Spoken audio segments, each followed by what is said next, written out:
பெரும்போக நெற்றிகைக்கு தேவையான மழை வீழ்ச்சி கிடைக்காமையினால் தாம் பாதிக்கப்பட்டுள்ளதாக வடமாகாணத்தின் சில பகுதிகளைச் சேர்ந்த விவசாயிகள் தெரிவிக்கின்றனர்.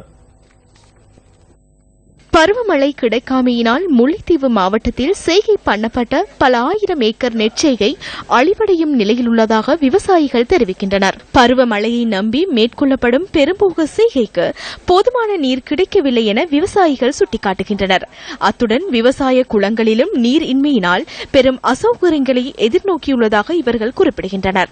காலபோகத்தில் எதுவிதமான பயிர்களுமே எடுக்கக்கூடிய மழை ஒக்டோபர் நவம்பர் மாதங்களில் பெய்யக்கூடிய மழை முற்றாக பெய்யவில்லை. வறட்சி என்றா சொல்லி இன்னும் 1 மாதம் 2 மாதத்துல உள்ள கிணறுகள் ஊரையில் உள்ள தண்ணிகளும் இன்னும் ஒரு மாதத்துக்குள்ள வற்றி போயிடும். எங்களோட வாழ்வாதாரம் இந்த முறையை பொறுத்தவரை பெரும் மிகவும் கஷ்டமான நிலையிலான் இருக்கு. கடனைப்பட்டு நாங்க இப்ப பசலை காசும் கிடைக்கல, கடனைப்பட்டு பசலை போட்டும் மருந்து அடிக்கும். இப்ப 2 மாத பயிரில் முற்றாக எல்லாம் அழிவடைஞ்சிருக்கு. தற்போது பார்க்க போய்க்க குளங்கள்லயோ எல்லாவிட்டா கால்நடைகளாலேயோ வரும் வருமானங்களும் இந்த வறட்சியின் காரணத்தால இல்லை. மேட்டுக்காணிகளின் பயிர் செய்க முற்று முழுதாக அழிவடைந்த கொண்டு வர நிலைமையில இருக்கின்றது, அழிவடைந்தும் இருக்கின்றது. சில காணிகள் கைவிட்ட நிலையில் இருக்கின்றது.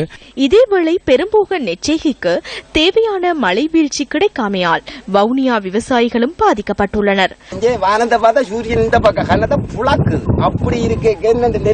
குளங்களில் நீர் வற்றியுள்ளமையால் வயல் நிலங்களுக்கு நீரின்றி பயிர்கள் அழியும் நிலை ஏற்பட்டுள்ளதாக விவசாயிகள் தெரிவிக்கின்றனர். விதைச்சாச்சு, பயிராயிட்டுது, மழை இல்ல. 1 மாசம் இப்ப 45-50 நாள் ஆகுது. மழை இல்லாதால பயிர் 1 இஞ்சி 1.5 இஞ்சிக்கு மேல வளருதும் இல்ல.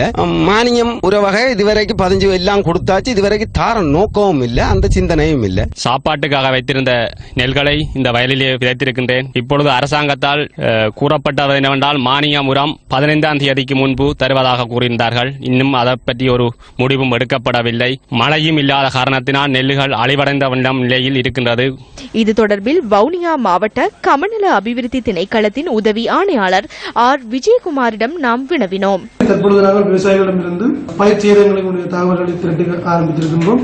சகல சமக்கார அமைப்புகளும் தங்களுடைய பிறப்புகளே இருக்கின்ற விவசாயிகளது பயிர்கள் தொடர்பான விவரங்களை உடனடியாக சரியான தகவல்களை கமாண்டர் நிலையத்தில் கையளிக்குமாறு கேட்டுக்கொள்கிறோம். அந்த தகவல்களை நாங்கள் மத்திய அமைச்சிற்கும் அதேபோன்று ஏனைய திணைக்களங்களுக்கும் கையளிக்க தேவையாக இருக்கின்றது.